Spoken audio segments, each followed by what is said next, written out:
এই জায়গায় যে আসতে পারছি এটাই তো লাখ, বুঝলেন নাই?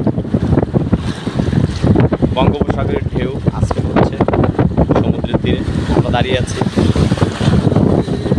অনেক সৌন্দর্যমণ্ডিত এই সমুদ্র তীর, সাথে সাহসী সন্তান, সময়ের সাহসী সন্তান হালিম আমার সাথে আছে। না হলে এত দূর আসা সম্ভব ছিল না এই ঢেউয়ের মাঝে।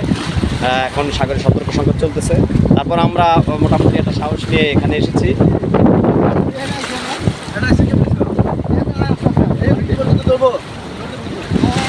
কোনো সমস্যা নাই, কোনো সমস্যা নাই, আর আসে পড়েন, আসে পড়েন।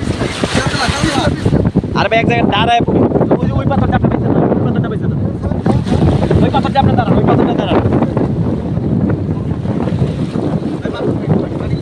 কোনো সমস্যা নাই, কোনো সমস্যা নাই, বাড়ি আর পানিটা লাগলোই, তাই কি হয়েছে?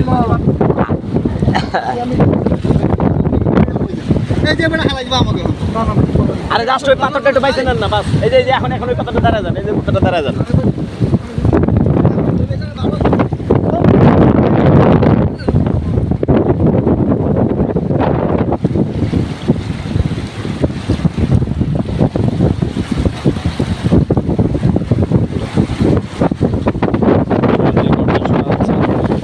বঙ্গোপসাগরের ঢেউ, কোথা থেকে এই ঢেউর উৎপত্তি জানি না কিছু।